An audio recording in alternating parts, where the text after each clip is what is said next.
आज हम class 12th की हिंदी बुक वितान का चौथा चैप्टर जिसका शीर्षक है डायरी के पन्ने, इसके प्रश्नोत्तर पढ़ेंगे। क्वेश्चन फर्स्ट, यह 60 लाख लोगों की तरफ से बोलने वाली एक आवाज है। एक ऐसी आवाज जो किसी संत या कवि की नहीं बल्कि एक साधारण लड़की की है। इलिया एर्नबुर्ग की इस टिप्पणी के संदर्भ में एन फ्रैंक की डायरी के पठित अंशों पर विचार करें। द्वितीय विश्व युद्ध के दौरान जर्मनी में हिटलर का शासन था। उस समय अपनी नस्लवादी नीतियों के कारण हिटलर ने वहां रहने वाले 60 लाख यहूदियों को अनेक यातनाएं झेलने को विवश किया था। एन फ्रैंक भी यहूदी परिवार की लड़की थी। उसे भी अपने परिवार के साथ 2 वर्ष से भी अधिक समय तक अनेक कष्टों को झेलना पड़ा था। उसी अवधि में उसने उन सब परिस्थितियों का वर्णन अपने डायरी में किया। उस समय यहूदियों को अपने अपने घरों से भागकर अज्ञात स्थानों पर रहना पड़ा था। यानी द्वितीय विश्व युद्ध में जब जर्मन का हिटलर है, उसने नस्लवादी नीतियों के कारण वहां रहने वाले जो 60 लाख यहूदी थे उनको अनेक यातनाएं दी, उनको कष्ट दिए, यहूदी परिवारों के साथ बहुत ही खराब व्यवहार किया। तो एन फ्रैंक थी, वो भी एक यहूदी परिवार की लड़की थी और वो अपने परिवार के साथ 2 वर्षों तक इसी कष्ट को झेलती रही। तो उसने उसमें अपने साथ जो घटना घटित हुई और आंखों से जिन स्थितियों को देखा उसका अपने डायरी में वर्णन किया। उन्हें आतंक, भय, भूख, प्यास, पकड़े जाने की चिंता एवं हवाई हमलों के भय से रात दिन भूमिगत रहना पड़ता था। वे न दिन में बाहर आ सकते थे, न रात में निश्चिंत सो सकते थे। राशन की कमी, बिजली की कटौती तथा चोर उच्चकों का भय भी बना रहता था। यातना गृहों एवं नाजी शिविरों में अमानवीय व्यवहार किया जाता था। इन सब बातों का सांकेतिक वर्णन एन फ्रैंक ने अपने डायरी में किया है। इसी कारण ये 60 लाख यहूदियों की तरफ से बोलने वाली एक ऐसी आवाज है जो किसी संत कवि की न होकर एक भुक्तभोगी लड़की की है। अतः एन फ्रैंक की डायरी को लेकर इलिया एर्नबुर्ग की टिप्पणी पूर्णतया उचित तथा एकदम सटीक है। यानी जिन यहूदियों को अनेक समस्याओं का सामना करना पड़ता था, उनको भय रहता था, उनको भूखे प्यासे रहना पड़ता था, उनको ये चिंता रहती थी कि हमें कोई पकड़ नहीं ले, वे हमलों के डर से जमीन में छुपे रहते थे। वो ना तो कहीं जा सकते थे, ना आ सकते थे, ना निश्चिंत होकर के सो सकते थे। और उनके जो शिविर थे उनमें रहने वाले लोगों के साथ अमानवीय व्यवहार किया जाता, यानी उनको तरह तरह से यातनाएं दी जाती थी। तो उन यातनाओं को एन फ्रैंक ने सांकेतिक भाषा में अपने डायरी में लिखा। तो ये उसकी डायरी की आवाज 60 लाख यहूदियों की एक आवाज है। इसमें कोई संत या कवि की आवाज नहीं थी, एक भुक्तभोगी लड़की की आवाज है जिसने नाजियों का दुर्व्यवहार झेला है, भुगता है और कैसी कैसी परिस्थितियों में वो रही है। तो इन बातों को देख करके अपन कह सकते हैं कि इलिया एर्नबुर्ग जो टिप्पणी है वो बिल्कुल सही और सटीक है। अगला क्वेश्चन, काश कोई तो होता जो मेरी भावनाओं को गंभीरता से समझ पाता। अफसोस ऐसा व्यक्ति मुझे अब तक नहीं मिला। क्या आपको लगता है कि एन के इस कथन में उसके डायरी लेखन का कारण छिपा है? इस प्रश्न में ये पूछा गया है कि जो एन फ्रैंक थी उसकी बात को, उसकी भावनाओं को समझने वाला कोई नहीं था, क्योंकि परिवार में वो 8 सदस्य थे जिनमें ये सबसे छोटी थी, लेकिन इसकी भावनाओं को कोई समझते नहीं थे। तो उसने किस तरह से अपने भावों को एक डायरी में लिखा। यह पूर्णतः सत्य है कि लेखक अपनी हृदयगत भावनाओं को अभिव्यक्त करने के लिए लिखता है। यदि किसी को अपने हृदय की बात कहने या किसी भी अन्य व्यक्ति के सामने कहने का अवसर मिल जाता है तो उस बात को लिखने की आवश्यकता नहीं रहती है। जब कोई श्रोता न मिले तब किसी अन्य पात्र को पत्र द्वारा या कल्पित पात्र को श्रोता पाठक मानकर लेखक अपनी बात कहना चाहता है। एन फ्रैंक के सामने भी यही स्थिति रही है, यानी अपने मन के विचारों को, भावों को अगर कोई सुन लेता है तो अपने मन का बोझ हल्का हो जाता है कि मेरे मन की बात किसी ने सुन ली। लेकिन जब किसी की बात को कोई सुनने वाला नहीं मिले तो उसका मन उन बातों से बोझिल रहता है, तो वो अपनी भावनाओं को कोई किताब कॉपी में या पन्ने पे वो लिखता है। क्यों? कि वो सोचता है कि मेरी बात को सुनने वाला तो कोई है नहीं, तो कॉपी में लिख करके वो अपने भावों को प्रकट करता है और मन को हल्का करता है।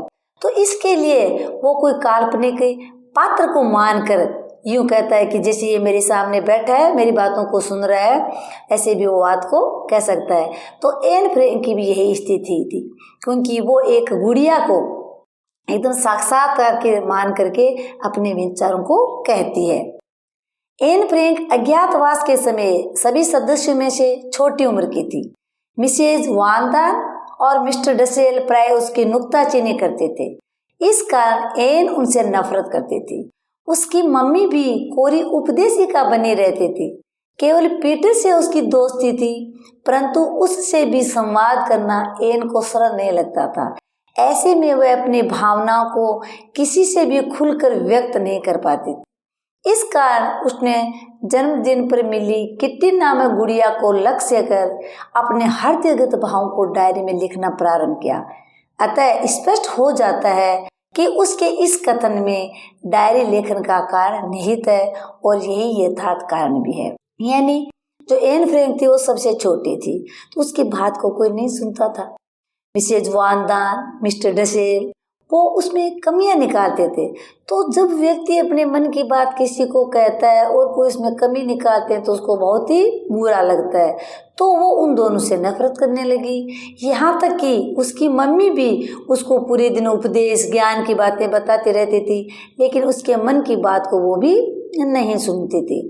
तो उसने अपनी भावनाओं को खुलकर व्यक्त करने के लिए अपने जन्मदिन पे जो गुड़िया मिली थी उसको लक्ष्य करा, जैसे ये गुड़िया मेरी बातों को सुन रही है, और अपने हृदय के भावों को लिखना प्रारंभ कर दिया। अतः स्पष्ट हो जाता है कि इस कथन में डायरी लेखन का कारण निहित है। यानी डायरी लिखने का कारण यही है कि अपने मन के विचारों को वो उस गुड़िया को सुनाती है और डायरी में लिखती है, इसलिए यही इसका यथार्थ कारण है। अगला क्वेश्चन, प्रकृति प्रजनन शक्ति के उपयोग का अधिकार बच्चे पैदा करें या न करें अथवा कितने बच्चे पैदा करें, इसकी स्वतंत्रता स्त्री से छीन कर हमारी विश्व व्यवस्था ने न सिर्फ स्त्री को व्यक्तित्व विकास के अनेक अवसरों से वंचित किया है, बल्कि जनाधिक्य की समस्या भी पैदा की है। एन की डायरी के 13 जून 1944 के अंश में व्यक्त विचारों के संदर्भ में इस कथन का औचित्य ढूंढे। इस प्रश्न में यह पूछा गया है कि 13 जून को एन ने जो डायरी लिखी थी उसने अपने इसमें विचार रखे हैं कि प्रजनन शक्ति है वो नारी का अधिकार है, लेकिन वो बच्चे पैदा करे या न करे या कितना करे, इसकी स्वतंत्रता भी नारी से छीन ली गई है। नारी के साथ भेदभाव किया जाता है, वो अपने अधिकारों का उपयोग भी नहीं कर सकती। तो इसके बारे में क्या लिखा है वो पढ़ते हैं। एन का मानना है कि पुरुषों ने औरतों पर शुरू में शारीरिक बल, आर्थिक आजादी आदि के आधार पर शासन किया। वे अपनी मर्जी से हर कार्य करते हैं। औरतें अब तक अपनी बेवकूफी के कारण यह अन्याय सहती रही है। अब ये स्थिति बदल गई है। शिक्षा, काम और प्रगति ने औरतों को जागरूक किया है। कुछ देशों ने उन्हें बराबरी का हक दिया है। समाज में संवेदनशील पुरुषों व औरतों ने इस अन्याय को गलत माना है। आज औरतें पूर्णतः आजादी चाहती है। यानी पुरुष ने हमेशा से ही स्त्री का शारीरिक आर्थिक रूप से शोषण किया है।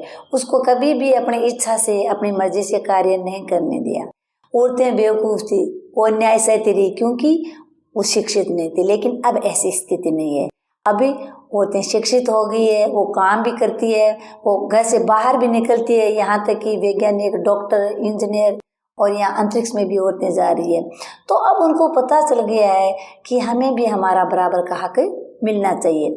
तो समाज में संवेदनशील पुरुष और औरतों ने इस अन्याय को गलत माना है। तो आज औरतें वो पूर्ण आजादी चाहती है। एन चाहती है कि औरतों को पुरुषों की तरह सम्मान दिया जाए, क्योंकि औरत ही मानव जाति की निरंतरता को बनाए रखने के लिए पीड़ा सहती है। एन चाहती है कि औरतों को बच्चे जनने चाहिए क्योंकि प्रकृति ऐसा चाहती है। वह उन मूल्यों व व्यक्तियों की निंदा करती है जो समाज में औरतों को सम्मान नहीं देते। वह स्त्री जीवन के अनुभव को अतुलनीय बताती है। उसके भीतर भविष्य को लेकर आशा व सपने हैं। उससे उम्मीद है कि आगामी सदी में औरतों द्वारा बच्चे पैदा करने वाली स्थिति बदलेगी और उन्हें ज्यादा सम्मान व हक मिलेगा। तो एन चाहती है कि न केवल पुरुष औरतों पे अत्याचार करे, अन्याय करे, बल्कि उनको सम्मान दे। वो मानव जाति को निरंतरता बनाए रखने के लिए बच्चे पैदा करती है, वो पीड़ा सहती है, वो फिर भी ये पुरुष तय करता है कि कितने बच्चे पैदा करेगी और कितने नहीं कर देगी। तो उन मानवीय मूल्यों व व्यक्तियों की निंदा करती है जो समाज में औरतों को सम्मान नहीं देते। स्त्री एक ऐसी है जिसकी तुलना करना बहुत ही मुश्किल है, क्योंकि वो एक अतुलनीय है, उसके अपन तुलना नहीं कर सकते। उसके भीतर भविष्य को लेकर आशा और सपने होते हैं।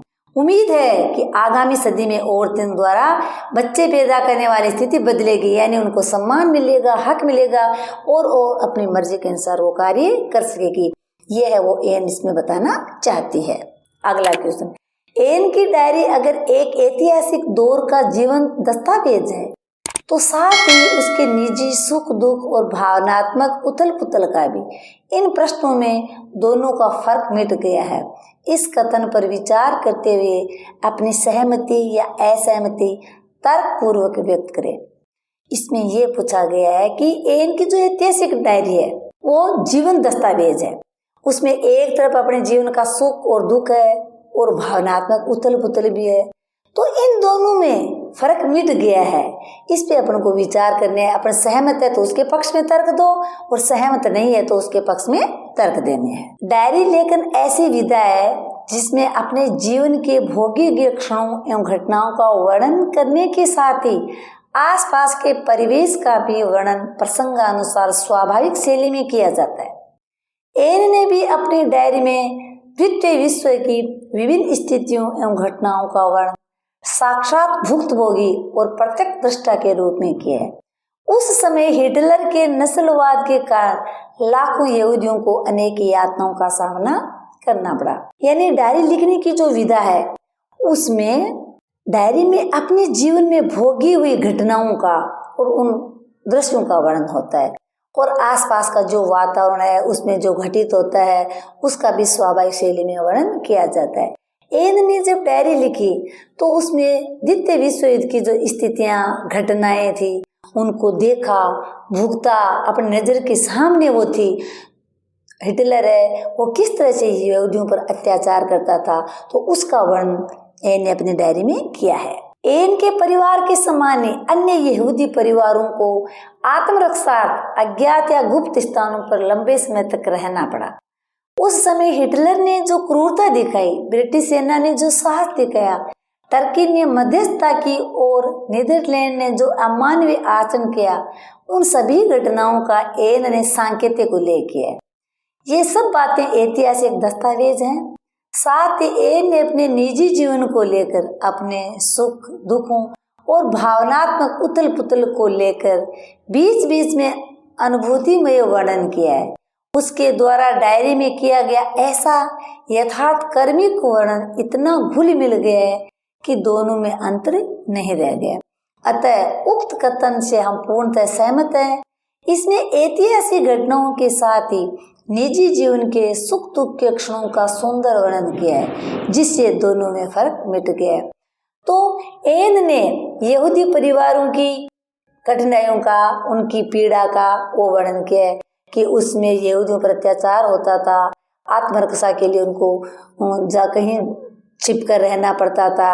हिटलर ने उन पर बहुत क्रूरता दिखाई, टर्की ने मध्यस्थता की, नीदरलैंड ने अमानवीय आचरण किए, जो मानव के विरुद्ध नहीं करने चाहिए ऐसे आचरण उन्होंने किए। तो सब जो घटनाएं थी उसको एन ने सांकेतिक रूप से अपने डायरी में लिखा और अपने निजी जीवन के सुख दुख, अपनी भावनाओं में जो उथल पुथल हुई, उनके बीच में जो अनुभूति वर्णन भी किया है। तो डायरी में किया गया ऐसा जो क्रमिक वर्णन है वो घुल मिल गया, इन दोनों में अंतर ही नहीं रह गया। ये नहीं पता चल रहा कि उन यहूदियों के साथ ऐसा अत्याचार हुआ या इसके साथ जो हो रहा है उन दोनों का वो अंतर बिल्कुल खत्म हो गया है। तो इस बात से हम पूर्णतः सहमत हैं कि इन दोनों में वो बिल्कुल फर्क ही उसने मिटा दिया। अगला क्वेश्चन, एन ने अपनी डायरी किटी एक निर्जीव गुड़िया को संबोधित चिट्ठी की शक्ल में लिखने की जरूरत क्यों महसूस की होगी। यानी इसमें यह बताना है कि जब एन ने डायरी लिखी तो अपनी जो निर्जीव गुड़िया थी उसको संबोधित क्यों किया, उसको इसकी आवश्यकता क्यों पड़ी। एन की डायरी से पता चलता है कि वह एक संवेदनशील व अंतर्मुखी लड़की थी। अज्ञातवास में 8 सदस्य रह रहे थे जिनमें वह सबसे छोटी थी। वह 13 वर्ष की थी, अतः भावनाओं के वेग का सर्वाधिक होना स्वाभाविक है। हालांकि यहाँ पर उसकी भावनाओं को समझने वाला कोई नहीं है। वह कहती भी है, काश कोई तो होता जो मेरी भावनाओं को गंभीरता से समझ पाता। अफसोस ऐसा व्यक्ति अब तक नहीं मिला है, इसलिए तलाश जारी रहेगी। एन खुद को औरों से बेहतर समझती है। पीटर से भी वह खुलकर बात नहीं करती। वह अपनी प्रिय व एकांत की सहयोगिनी गुड़िया से बात करती है तथा चिट्ठी के रूप में अपनी भावनाएं व्यक्त करती है। यानी एन थी वो 8 सदस्यों में सबसे छोटी थी और उसमें उसकी उम्र थी 13 वर्ष की। और जब 13-14 वर्ष की उम्र होती है तो तूफान की उम्र होती है, उसके मन में तरह तरह के भाव और विचार आते हैं, तो उसमें उसकी भावनाओं को सुनना चाहिए। लेकिन उन सदस्यों में से कोई भी उसकी भावनाओं को न तो समझता था और न कोई सुनता था, न गंभीरता से लेता था। तो उसने क्या है, अपनी बातों को कहने के लिए अपनी जो एक गुड़िया थी उसको पात्र चुना और उसको पत्र लिख करके अपनी बात कहती थी कि आज ये बात मेरी गुड़िया को कह दी, आज ये बात मेरी गुड़िया को कह दी। तो सारी भावनाएं हैं वो पत्र लिख करके उस गुड़िया को बताती थी और वही सारी भावनाएं, वो सारे पत्र है वो जो इनकी एक डायरी है। धन्यवाद।